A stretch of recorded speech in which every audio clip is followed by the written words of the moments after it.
on exactly that, the fact that the more that we summarize what I think is a exceedingly clear body of work in the fabric of reality in the beginning of infinity, when nonetheless you explain it to people, as Popper says, it's impossible to speak in such a way as to not be misunderstood. I was just reading today on Twitter someone claiming that you have said, quoting you, and they've put it in quote marks, you have apparently said, Popper proves AI can't be super intelligent.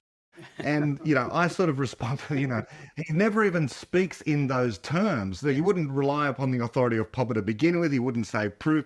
So it's just another example that you go out there and, as you say, these concentric circles of people that you bring into trying to understand your worldview, the misconceptions compound. I don't know what you think about that. Have you said anything like Popper proves that? And this was from a journalist, by the way. I think a reasonably respected journalist was saying this. No, of course not.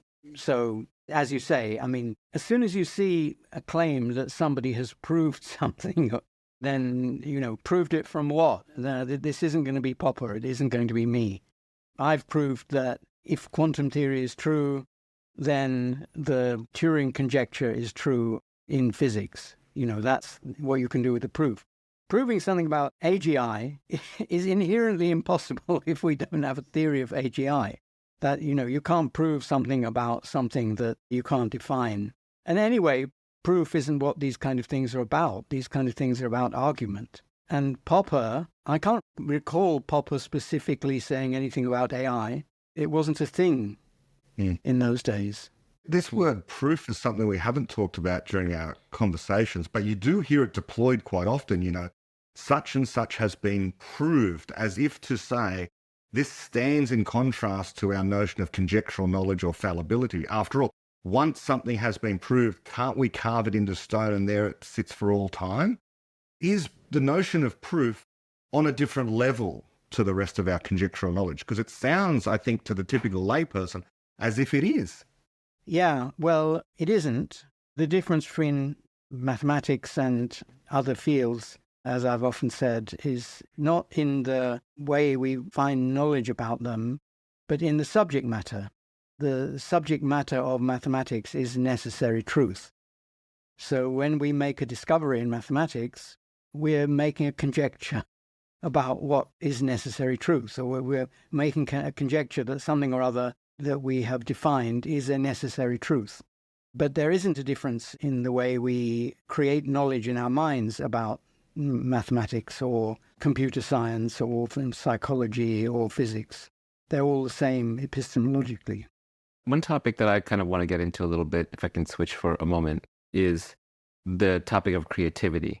And I know that it's very poorly defined and something that we don't quite have a grasp of. And on Air Chat yesterday, I was talking to people and I made some comment about as long as you have room for creativity, you have room for free will, because we don't know where creativity comes from. And so that, allows you to have this freedom of operation based on your creative theories.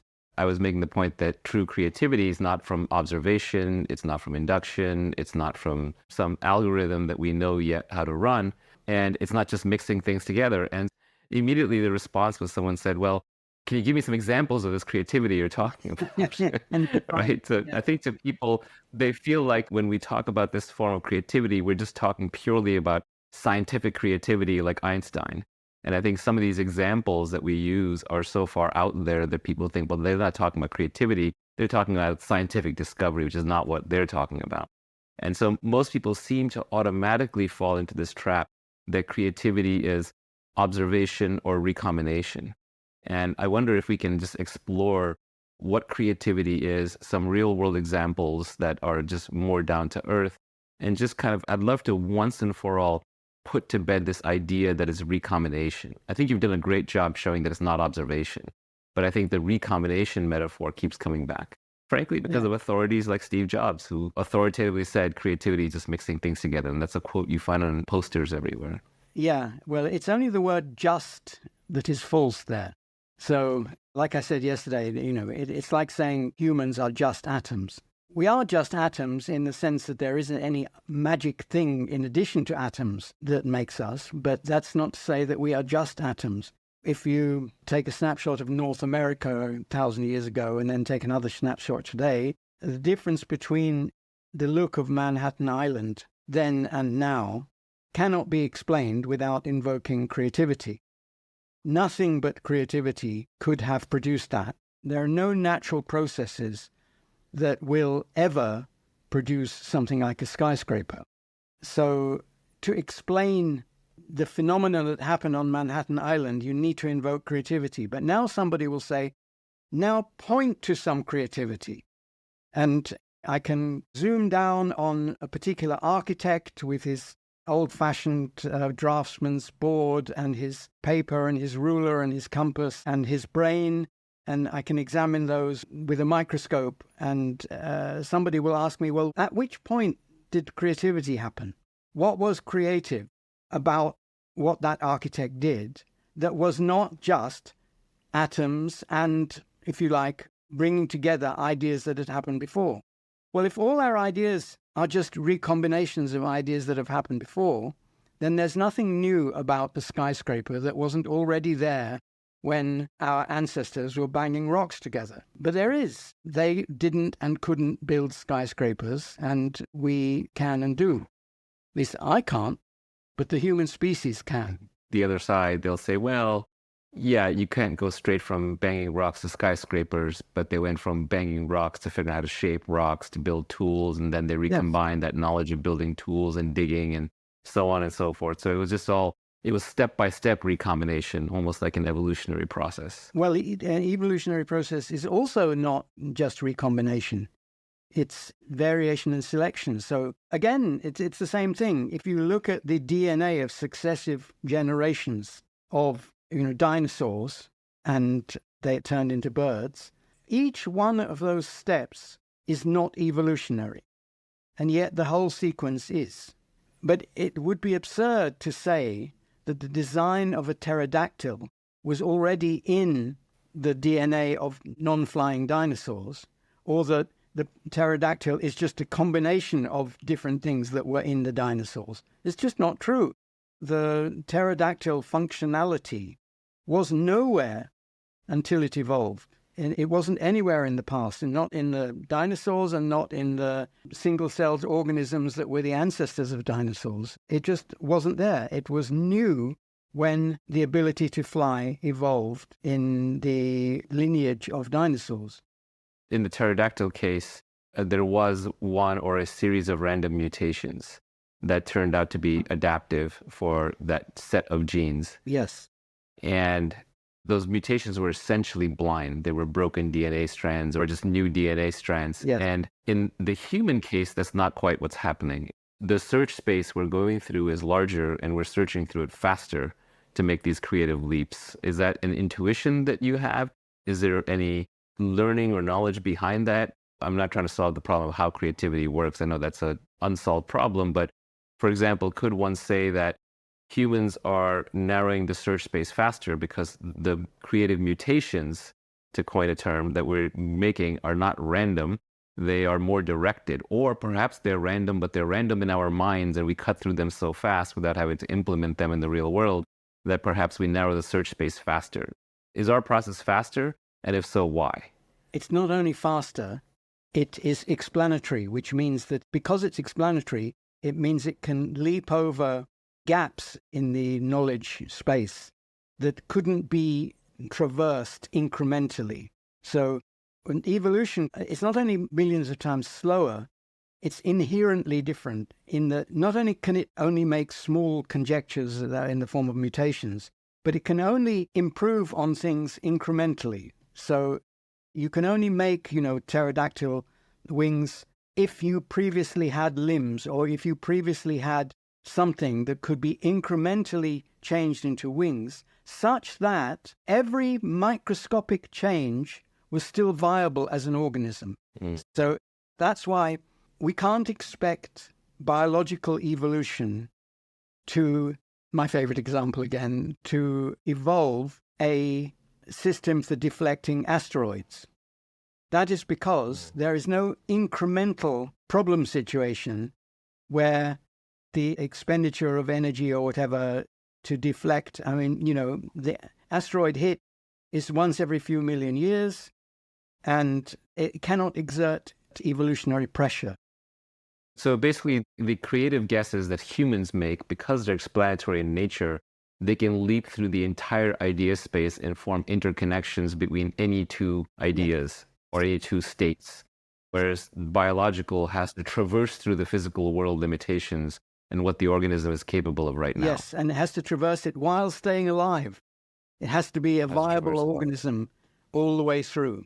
Whereas if you want a new design of airplane and you say maybe it would be better to have the tailplane as a single object rather than this thing with wings, then, I've just said that in one sentence.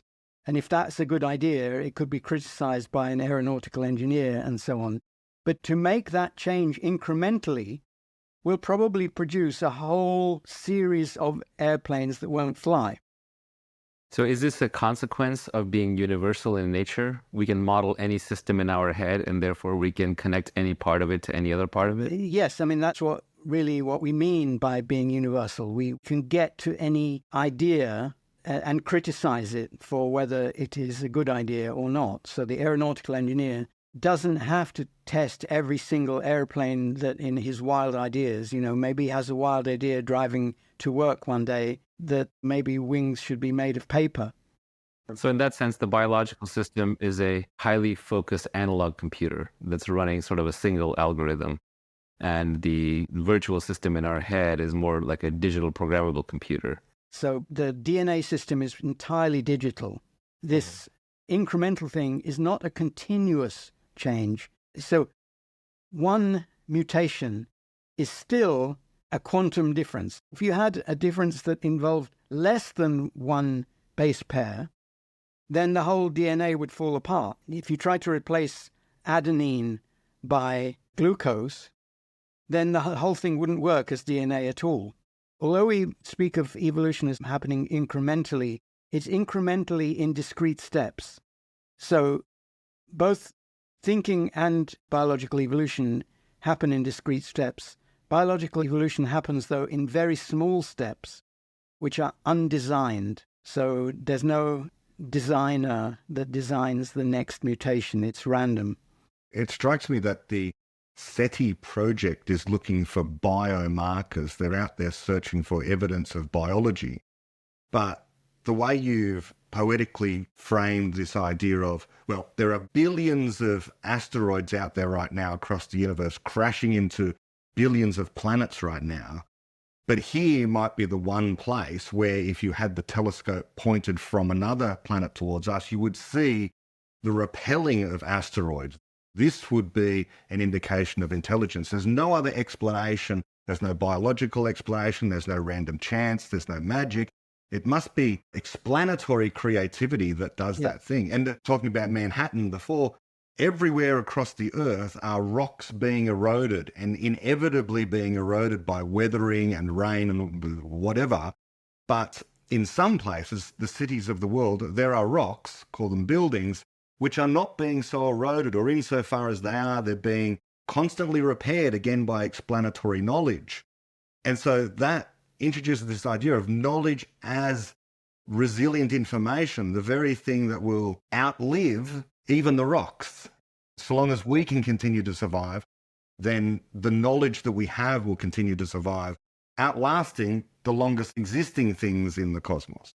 Yes, very nicely put. And Shakespeare, by the way, also said the same thing in his sonnet. So long lives this, and this gives life to thee. So he's saying that his sonnet will outlive anything, and he's right. Right, shall I compare thee to a summer's day, thou art so fair, yes, or so temperate? Yes, that was a great one. Yeah. It's also similar to Ozymandias, if you read that one by Shelley. Yeah, where it's the artist's conception that survives the empire and the king. Yes, exactly. And it's simply literally true that knowledge-laden information is more resilient than any physical object. So not to get personal for a moment, but is this an argument for spreading your ideas rather than having children? Well, as David Friedman says, if the world is worth saving, it's worth saving at a profit. And I would generalize that. It's if the world is worth saving, it's worth saving with fun. So I think you've talked a little bit about AGI, or rather, forget even AGI, or just people uploading their brains into a computer in the future. And if their minds are in the computer, if the same software is running, then that is a living being, that is a mind, that is the definition of a person. And this brings up all sorts of interesting paradoxes and situations which many sci-fi authors, including Greg Egan, have explored. What if you were to replicate this mind 1 billion times? What if you were to shut it down? What if you were to run it back in slow motion? What if you were to pause it? And I think, I don't know how far we are from that, probably still quite far. Neil Stephenson also talked about it in his book, The Fall. There's also cloning coming up. I mean, people are now successfully cloning dogs. It's only a matter of time before we're cloning humans. Where do you think this leads in terms of the number of people? I mean, in theory, couldn't we have then infinite people or close to infinite people running in a silicon substrate? And does this lead to even more of an explosion of creativity? Yes, it would. And I think something like that will happen. But I think it's somewhat exaggerating both the problem and the opportunity. I think we mustn't think of compute as being free, as the AI people call it. When you duplicate an AGI, you make an exact copy of it. Either you run it in the same computer, in which case there's only half the amount of memory available for each of them and only half the number of processor cycles, or you move them into a different computer, in which case the original computer is presumably the property of the AGI, because otherwise it's a slave if it doesn't even own its own body. So if it's going to copy itself into another computer, somebody has to buy that. It might earn the money to buy itself another computer, but that doesn't change the fact that hardware-wise, it's now owning twice as much hardware as it did before. And there's no infinity about this. You know, we have billions of computers, but we don't have sextillions of computers. One day we will, but one day that will seem not very much either. So yes, there's a huge potential for additional creativity with additional people, if additional people want to make even more people. And to some extent that will happen. But it's not going to be an explosion. It's not like a meme which somebody invents and then immediately goes to 1 billion people around the world. It's not like that. If the meme is an AGI, then it will want to live. It will want to have its creativity harnessed towards some problem that it likes to solve. And it will have to buy the resources to do that with. You know, the existing memes, they buy tiny fraction of a dollar's worth of memory of each of the people who download it. But even those people don't keep it forever. Those people might keep it for a year or two until they sell their computer or something. But for large amounts of memory, they still cost money, and other hardware also costs money. Now, there is the other problem. So that's me saying it's not as great as you make out, but it's also not as bad as you make out, because these problems with, supposing you make 1 billion copies of you, there'll be the problem of whether each of them should have one vote or whether they should share one vote between them. And, you know, the institution of one person, one vote has served us well for a couple of 100 years. That's going to have to be modified. But I think there's no big deal about this. We already have lots of people in society that don't have the vote, like immigrants before they get citizenship, and children and foreigners living temporarily. And we manage to give all those people human rights. Yeah, I'm not saying the system is perfect for all those types of people. It's not perfect for people with the vote either. But I think it won't be a big problem to tweak the institutions of property and of politics to accommodate AGIs. You know, with a bit of goodwill, that can all be solved. So you mentioned children. We're searching or trying to create AGIs when we have all this untapped intelligence already on the planet in the form of children who are mostly coerced through their lives and not allowed to be as creative or freely expressive as they could otherwise be. And you've talked about this in the philosophy of taking children seriously. There are unsophisticated objections to those. Let me throw out what I think are sophisticated objections. Or at least my objections. Maybe I'm just calling myself sophisticated. The first objection would be that, and I think you would probably agree on this, is that there are certain actions which are irreversible in nature. For example, you kill somebody or you get somebody pregnant or they get you pregnant. And some of these you would stop an adult from doing as well. You would stop an adult from committing murder or suicide. But at the same time, a child may not understand the consequences, the full consequences of, for example, unprotected sex leading to pregnancy, or committing what they think is a small crime, or taking a very addictive drug like a fentanyl or something, which may then unlock something that they're not quite used to or ready to handle. So, one class of objections would be, well, I want to stop my kid from taking fentanyl or doing a hard drug because they have not yet developed the resistance to it. And I can try and talk them out of it, but if they're going to take it anyway, then I have to forcibly stop them. That is one set of objections. The other, which is related, is around brain plasticity. So if they don't learn maths and piano at an early age, or language or proper reading, then it's going to be much harder for them to acquire that skill later on. And we know that some of these skills are so fundamental that if you don't pick them up early on, they close off entire avenues. And yes, there are exceptions of geniuses who pick up the violin at the age of 20 or pick up math at the age of 15 or whatever. But isn't there an argument to be made that for the average child, you want them to learn fundamentals at an early age so that then they have the freedom to explore and be creative in those domains later? I think we could add disasters is very difficult to come back from. Now, every single one of the dangers that you actually mentioned, we could mention an infinite number, but it's interesting that the ones you actually mentioned are notorious problems in our society, in present-day society, in society where it's taken for granted that you can use unlimited force to prevent children from doing things to themselves. In some cases, it's legal to use unlimited force to prevent an adult doing them. But many of the things adults are allowed to do, and not just allowed to do, are legally protected right to do, and children don't, and it doesn't work. The reason you mentioned them is that they are notorious problems now with the present arrangements. So in order to make this an objection to taking children seriously and, treating children as people, you have to have an additional theory that treating people as people makes these problems worse rather than better. So you have, at the moment, a population of children and a society that is focused on preventing them from taking drugs by force.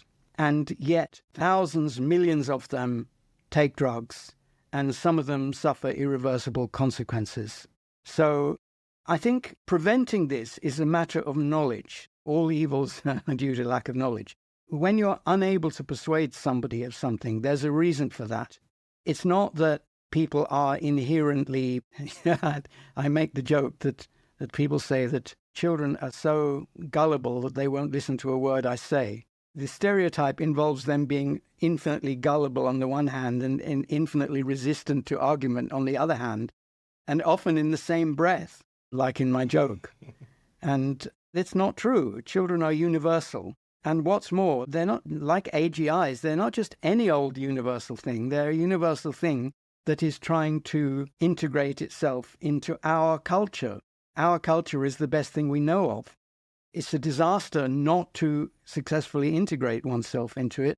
And it happens all the time today, now, under existing arrangements, that people end up being criminals, despite the entire weight of society being directed towards preventing them from becoming criminals.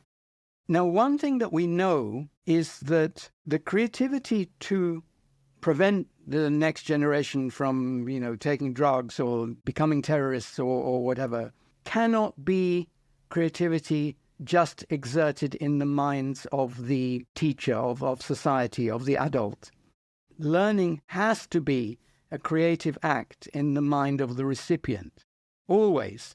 Children, adults, that's the only way that anyone ever learns anything, by exerting their creativity. And existing arrangements not only thwart the actions, but much more important, they are directed towards suppressing the creativity itself by, for example, making the education system inculcate obedience, first of all, and secondly, by making it inculcate existing theories. So if you successfully inculcated existing theories and obedience in the whole population, you couldn't possibly get anything better than the existing population. So no improvement could ever happen. But it would be worse because the people in present society are creative. They manage to weave their way through this thicket of thwarting that is trying to make them not make progress, and they do make progress anyway. But if we succeeded in making a generation that didn't do that, then at best we'd have staticity, and the staticity will eventually be disastrous. I'm not saying that emancipating children is something that can be done by fiat.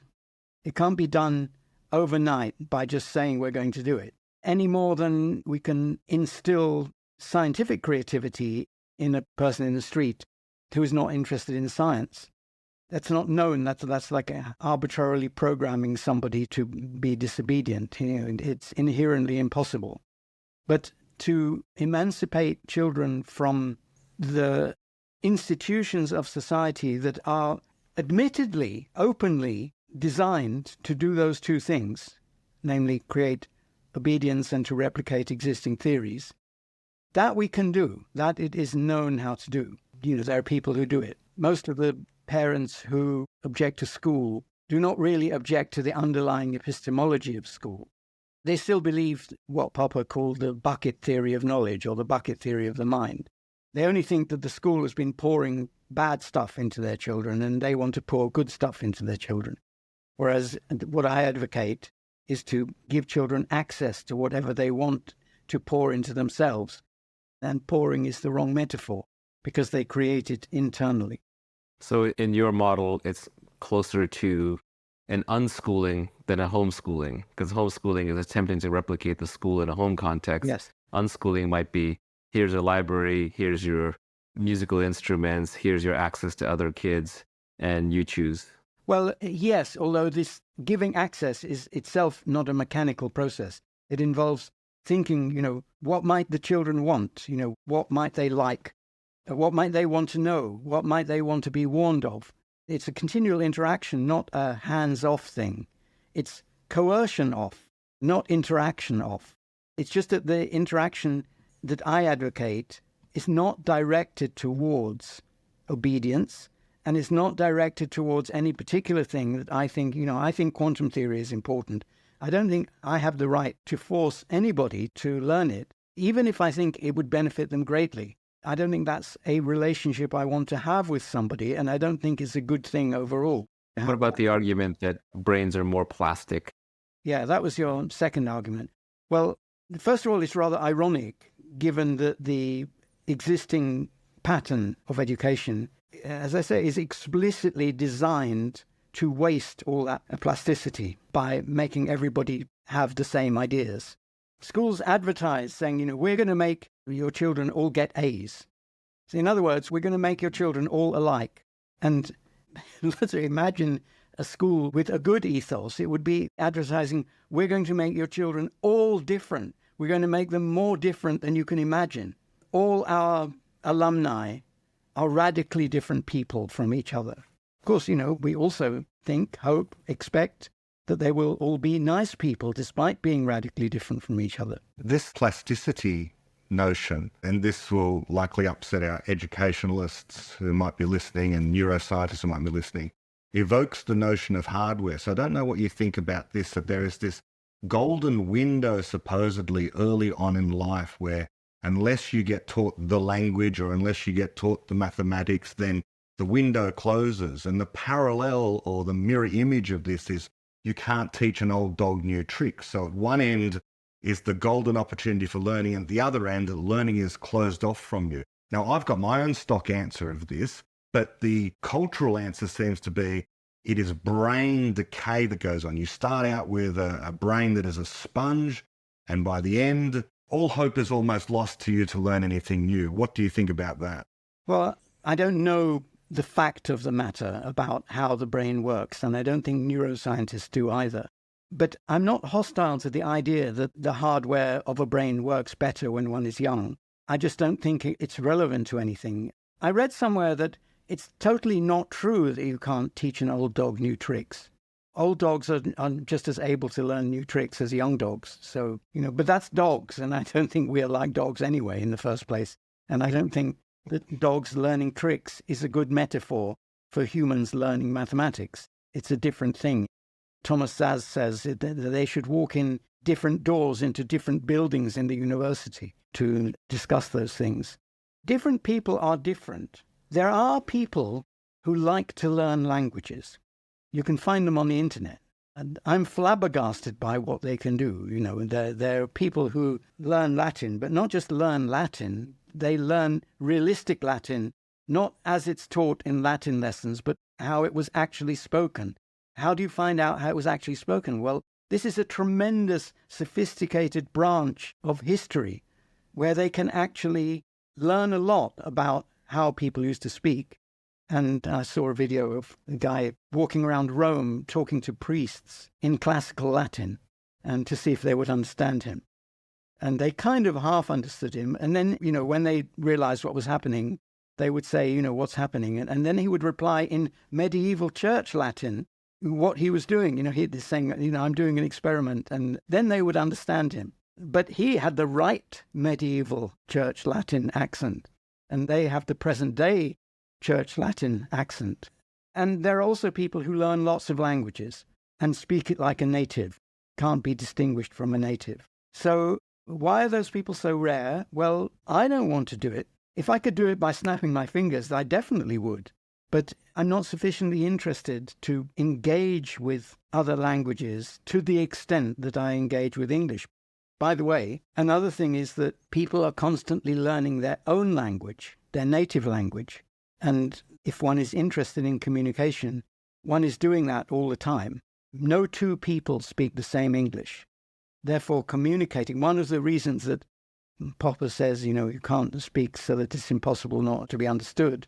One of the reasons for that is that everybody speaks a different English. Everybody means a different thing by the word thought or freedom and idea and theory and creativity. Everybody means something different. Even within the exact sciences, every physicist has a different conception of what a manifold is. They overlap enough to be able to communicate well, very well sometimes, never perfectly. And sometimes they find it hard to communicate even imperfectly, even though they have ostensibly gone through the same learning process. But every physicist is different. Every physicist has a different problem situation, has a different set of ideas that they think of as what physics is, and they differ from each other. So if they want to work together, they often have to work at understanding what each other mean. Now, plasticity, if it's true that the brain sort of works faster or whatever, lays down memories more easily or something when one is young, for hardware reasons, I don't see how that changes anything. You might want a person to have an intuitive knowledge of piano playing, but that's what you want. That may not be what they want, and there's an infinite number of things that somebody might want them to be proficient at. And it's impossible. There is no one who is proficient at all the things that society thinks children should grow up proficient at. My conjecture, following on from your own work, was that because we are little learning machines throughout our lives, we're learning the good ideas, but we're also picking up bad ideas as well, and in particular, anti-rational memes.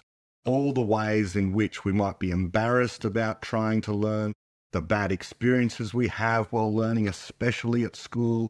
And so therefore, the newborn baby is unencumbered largely by any of these anti-rational means. They're just trying out everything.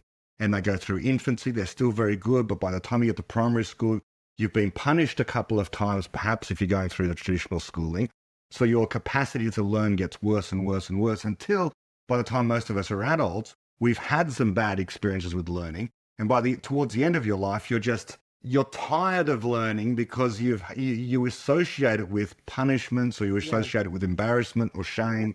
Could this also be at least part of the explanation? It could be, and it sounds plausible, and I like the theory because, as it were, politically, it backs up what I would have people do. But, I wouldn't be surprised if that isn't true. And if the plasticity theory is true, or if some other theory is true, I don't think is relevant. And by the way, you speak of young children being punished for making mistakes and, being thwarted at every step in elementary school. And you've got to remember that there are children who aren't put off, who just sail through all that. And despite being coerced and forced to learn things that bore them, and despite all that, they go through the same thing that everyone else does, to which you attribute the fact that they're getting slower and slower at learning. And yet there are some people who it doesn't affect, or at least it doesn't affect them in the areas that they like. So Mozart, for example, was treated horribly as a child, forced to perform like a performing monkey for audiences, for money, and so on. And yet he learned music better than anyone else in the world in his day. And he continued to learn. Like, we can see that his works are getting better and better over time before he died in his 30s. Whatever the relationship is between external coercion and brain lack of plasticity and so on, I think those are not the important things. Peer pressure and whatever. The reason we should make education more liberal is not that it will create a lot of geniuses. I mean, it might, for all I know. I mean, as you know, that's another one of the things I don't know. It could do, but that's not the reason for doing it. The reason for doing it is that children are people, and some of the few handles we have on making a society that is amenable to progress is making it freer. So we should make it freer for people who are on their deathbed and are going to die in the next day. And it's not because we think they might have a brilliant idea during the next day. It's because they are people and have rights. They have the right to flourish in whatever way is left open to them by the grim forces of nature, or in the case of young children, whatever is made open to them by the benevolent forces of nature that give them plastic minds or whatever. Who knows? Like, another thing that just occurs to me, it's a mistake to think that if this plasticity isn't being hijacked by some education process, that it's not being used. It is being used. I mean, why would evolution waste it? It's being used in a way that the individuals think will be best for them. Of course, their conjectures about what is best for them are going to be full of errors, but so are adults' conjectures. All our conjectures are full of errors. Making institutions that tend to facilitate the growth of knowledge is not the same. In fact, it's the opposite of making institutions that produce people to a predefined recipe. As you've tweeted, I think, Brett, everybody who has an idea that something or other is good, they express it in the form, all children should be forced to learn this thing. If you add up all those things, it will take several lifetimes. Yeah, I find it remarkable. Whatever the topic du jour happens to be, we go through these fads of, well, now let's force nutrition onto the children. That's extremely important. And the social justice is one that's coming up recently. And almost every year there's the history wars. It's like, what version of history are we going to teach? Yeah, and nothing's ever taken away from the curriculum, really. Modified perhaps, but not eliminated. Then there are these turf wars between certainly nations about who has the best mathematics syllabus and that kind of thing.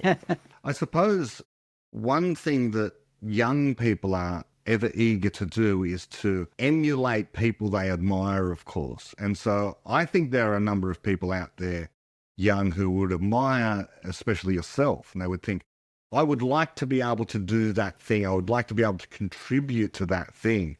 What would be a way in which a young person could pursue that? You wouldn't want to prescribe a syllabus, and you might very well just say, just pursue what's fun. But is there anything more concrete that you could hang on that rather than just do what you like, almost? Yeah, well, do what you like is totally not helpful because the person is already doing what they like unless someone's stopping them.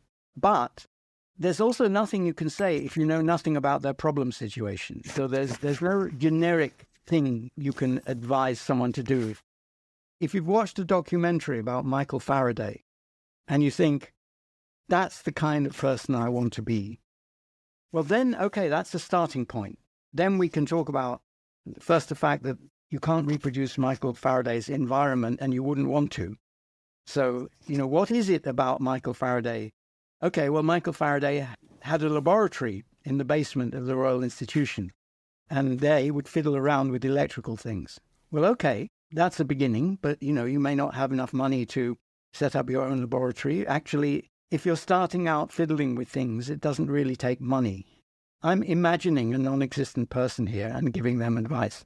I think that's all right, because I'm not going to harm anybody. But I would say if the conversation went that way, I would be saying, well, there are lots of YouTube videos showing people messing about with the very things that you have just said you like messing about. Okay, so watch those videos. If there's something in a video that you don't understand, ask somebody. Now that we have the internet, it's particularly easy. But even before the internet, there's Hugh Everett wrote a letter to Einstein when he was 12 years old. And Einstein wrote a very nice letter back. And no doubt it inspired Everett. And you don't need the full attention of Einstein throughout your exploration of physics. You only need it when you encounter a problem that is suitable for asking Einstein, which doesn't happen all that often. But when it does, today, it is far, far easier to ask the perfect person who is the perfect person to answer your question. And people do that. People write to me asking questions, and I try to answer as many as I can, as well as I can. So the more you interact with somebody, the more you can appreciate their problem situation, and the more you can say, well, if I was in that problem situation, I would, watch this, or read this, or ask this person, or sequester yourself somewhere where you won't be disturbed and try this. Another question I had, it seems like your deeply optimistic viewpoint about children and people and minds and freedom comes from the understanding that we're universal explainers. And so anyone is capable of any thought and any amount of creativity. This seems to fly a little bit in the face of modern science's finding in genetics and saying that, well, genes seem to account for more than nurture, so to speak. Although in this case, we're not talking about nature or nurture. We're talking about creativity versus nature. So how much of a person's thoughts and destiny are determined by nature versus their own creativity? And doesn't this fly in the face of all these twin studies that show that you separate these identical twins at birth and their outcomes are roughly similar in life, regardless of what circumstances they grew up in? Oh, well, that's again more than one question, but let me answer the second one first now. Twin studies are only persuasive if you already believe the bucket theory of the mind or a mechanical theory of how thinking works. So the idea is the content of your thoughts determined more by the content of your DNA or more by what people do to you? Apart from harm that is done to you, the main content of your thought is created by you. Why did you switch on the TV and watch that documentary about Faraday? Well, who knows? It's not encoded in your DNA that you will, on a particular day, watch a particular documentary, nor was it inculcated in you by your environment, by whether you were allowed to eat ice cream whenever you like or not. It's an unpredictable feature of your genes and environment that end up at a certain place. But then the important thing that happens is that you think about that and you create a new thing. And if you're inspired by that documentary to try to be like Faraday, then it's not the documentary that has done this to you. The documentary was seen by another million people and it had no effect on any of them. Or it had a different, shall we say, it had a different effect on all of them. The effect on you was created by you. So if you have this view of what human thought is, then it's totally unsurprising that two people who look alike but are educated by different people in the same culture are going to have similarities in their thoughts. The ones who never had a TV and never watched a Faraday documentary are going to have different thoughts from the ones who did. Or maybe not. Maybe it's the one who didn't watch the TV documentary who becomes interested in Faraday. And if they're similar, it's because people who look alike are treated in a similar way. There's a sort of compulsion to deny this among people who believe in nurture rather than nature. You know, they say, okay, well, how would it affect it? I don't know. But it's not surprising that there are ways in which people who look alike acquire similar attributes. The trivial way that you've pointed out yourself when talking about this is if, the beautiful people, the people who appear on the front of magazines are obviously going to be treated in a certain way. So if you have twins like that, these two model-like people, they're going to be treated in one way. These other two twins that maybe aren't quite so attractive are going to be treated in a different way. So that's a trivial way in which that kind of thing might happen. And not only appearance, but behavior. So there are inborn behaviors, like babies smiling or babies blinking or babies looking in a certain way at a person doing a certain thing or listening to a sound in a certain way. And those initial behaviors are changed by the baby in solving their problems. But also they are noticed by adults in the environment who are solving their problems. And if they see the baby doing something that they approve of, they will behave differently to if they see the baby doing things that they don't approve of or are indifferent to. And if they see a thing that is really great or really dangerous or, really something, which is an inborn behavior, they will behave differently accordingly. And this will create a new problem situation for the baby. I was once having this very argument with Michael Lockwood, and he was saying, well, if the baby has more hardware for pattern matching than another, we have hardware for facial recognition, so maybe we have hardware for pattern matching. I don't know, maybe we do. And so maybe a baby that has better hardware for pattern matching will behave differently when they get colored blocks to put one on top of the other. And so maybe such a baby would be more likely to become a mathematician than a baby that hasn't got such good pattern matching hardware. So I said, I can't say that won't happen. It's got nothing to do with what we're arguing about, but it could happen. But let me just point out that what could also happen is that the baby with better pattern matching hardware, who is more likely to play with the wooden blocks, is more likely to make his parents worried that he's not playing outside in the garden and frolicking in the grass. And so if they think he's autistic or something and is too much attached to his blocks, they will try to make him go out and play outside. And so it's the one who has less pattern matching ability who will, as a result of his treatment, end up being a mathematician. I was always, not forced, but I was always harassed when I was a kid to go out and play more and stop reading, because I was buried in random useless magazines and books and whatever happened to be lying around. So I'd go outside, play with your friends, get some sun, go out. And I had the most horrible diet. I was basically just living indoors in the dark and reading and eating the most horrible things in the fridge when nobody was looking. Well, I can empathize with all of that except the last thing. Each to his own is my motto. You're a very rigorous thinker, and I think you're very careful in the claims that you make. But I wonder if you have conjectures about things that don't really have much basis in evidence at the moment, but it's just sort of like if there were infinite David Deutsches or infinite time, you would end up pursuing these conjectures. So I just love to, understand if you have any such conjectures. I know you're pursuing constructor theory, so maybe you're already doing the one you really care about, but are there others? So for example, Schrodinger had his What is Life paper.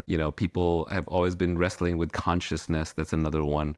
We talked about creativity. Another one could be, what direction would you go in if you were trying to build mines in silicon and AGI? I'm wondering if you have any fanciful conjectures, which we will disclaim as saying, no, there's no basis for this or very little basis for this. It is just simply a creative spark that you would pursue if you had more time and more resources. Yeah, there are many such things. As you know, I think that AGI, when it is attained, will not be attained by throwing masses of computer power at it. I think it will be able to use AIs to help it just as humans do. But my guess is, if I knew how, I could write the program on my computer today that would be an AGI, but I just don't know how. But I do have some wild ideas that probably won't be true, that if I had infinite time, I would be switching to Mathematica and I'd be writing some of those programs and see what happens, and sort of throw creativity at it rather than throw computer power at it. By the way, that makes me rather wary of these proposals to regulate AGI, because if AGI doesn't need actually all this huge computer power, then those regulations would prevent me using my own computer for the thing I want to work on. And that's one thing. So with creativity, I think that another of my wild ideas is that you could do much better at automating music, at making, say, new Mozart things, if you didn't insist that they were like the old ones. Like, if Mozart was alive, his next great work would not be within the space that an AI can synthesize from all his existing works. It would be new in a creative way. So I would want to say, make a computer program that conjectures what the problem situation is. What is it that Mozart was trying to do? Why is it that he has this amazing ability to make a tune that sort of meshes with all sorts of other considerations and that ends up working? Like if I try and, say, whistle a tune with random notes or play random notes on the piano, I'm very quickly going to get into a situation where I can't go on because the next thing is going to sound bad. I mean, in order to make it sound good, I'd have to go back and change something earlier. So an AI trying to do this would be able to do like ChatGPT and go back earlier and correct its theory of what it is about the existing works that's good. But I don't want to write something that's good in the same sense as the existing works. I want to create a new idea, which probably, if we go back to the real case, if Mozart wrote something that people said, wow, he's really excelled himself this time, I think the thing he produced would be recognizably Mozart, but also recognizably different. And I think that's creativity. When Newton submitted his solution of the brachistochrone problem anonymously, one of those people said, just, oh, well, it's Newton, we recognize the lion by his claw. Well, yeah, you're recognizing him by his claw, but he's produced a new proof that nobody had ever seen before. So another thing is, I think the pattern, before I say the pattern, as I say in my book, I think there's a tremendous amount of knowledge of history to be obtained by historians if they focus on the history of optimism. I think, historians haven't had this concept, so they haven't, directed their attention. I guess that Florence and ancient Athens were sort of powered by optimism. But I don't know much about history, and I also conjecture that there are many other cases that are not as spectacular that were also like that. So there's one final topic I've been wanting to discuss with you, but I don't even have it well formed, but I'll throw out a few boundaries around it. You've studied science and the world as much as you can, as much as any one person can. But it seems that there's a central mystery at the heart of it all, which is existence itself. And that one seems almost insoluble. Perhaps it is. Perhaps it's soluble by constructive theory. But most people, I think, would say that there is just a mystery of why is there anything at all? Why do we even exist? And then there's some people who go down the consciousness route and say, well, it's a consciousness-centric view. Consciousness is all that exists. There is a guy here who lives in Oxford, actually, Rupert Spira, who's gotten quite famous. He's a global speaker. He's actually doing a tour in the US right now. And my wife actually just went to yesterday. While I was talking to you, she was talking to him. And he is one of these quote unquote enlightened people where he is seen through the falseness of the separate self, lives in universal consciousness, seems very happy all the time, says that we're all just part of God's being, and that science sort of misses the whole point by exploring all the details, but they miss the central mystery of consciousness and awareness, and should realize that we are all one single awareness. As you've gotten along in life, have you developed any understandings, beliefs, or thoughts? How do you even approach this topic or subject? Is it interesting to you? Spirituality, religion, your own Jewish history, science, where do these intersect? What is all this stuff in your view of the world? Well, I think it's important to give up on the idea of ultimate explanation. So often when people say, the mystery of existence, what is existence? What are we ultimately? Well, if there was such a thing as knowing what we are ultimately, then you'd have to stop after that. The further delights from understanding the world would be closed to you because you'd know what your ultimate purpose is. However, I think it's totally untrue that science just looks at the details. Science looks at the big picture of every kind, like science has discovered what is life. One day, science will discover what is consciousness. And people who think that consciousness is, that you understand consciousness when you get into a certain state of mind that makes you happy, they are the ones that are focusing on details and not understanding the big picture, not understanding the context. Someone who has understood, this reminds me of that video that Feynman made about his art friend who tells him he's missing what's important about a flower. And he's basically says, no, I can appreciate the flower as much as this guy, but he can't appreciate what I can appreciate. And that's a kind of false stereotype that science only looks at details, or science only looks at the mechanical, or science only looks at the meaningless things and never gets around to looking at the meaning of things. What they're really pointing to is that science uncovers problems as when it discovers something new. And just in the big picture, we know a lot more about who and what we are and why than we did 100 years ago, and certainly than we did at the time of the founding of the great religions, Judaism, Christianity, Buddhism, and so on. They were hampered by the fact that they didn't even know what the sun is. They were hampered by the fact that they were confusing the world with one planet. And in fact, environmentalists today, I just happened to see yesterday that environmentalists say that they want to get in touch with nature. And by nature, they mean certain regions on the surface of one planet. But nature doesn't know about those prejudices. Nature exists on all planets. And the important thing about this planet is us, not the grass and the fields. So, yeah, there are many mystical and religious worldviews. Some of them do capture something about the human condition in that they can make people happy, at least, in a limited way. They can make some people happy some of the time. And, different religions can do this. And your Oxford friend may or may not think that he has the same knowledge as the people in the Bible Belt of the US who sit around in a circle and sing Kumbaya, but they're also smiling all the time. And they think that they've got it, and he thinks that he's got it. And to some extent, they must have something because they can make people happy. But there's this quote in one of the great chess players of the early 20th century. It goes like this: chess, like music, like love, has the power to make men happy. Okay, he's got a sliver of truth there. There is an important truth in there. But he hasn't actually understood happiness or men or how to achieve anything in the way of making men happy. He's just got a sliver of truth. And I don't think the chess player thought of this as being the truth. But the Kumbaya people, and maybe your person, think that they've got the truth, the whole truth, the final truth about this, and they definitely haven't.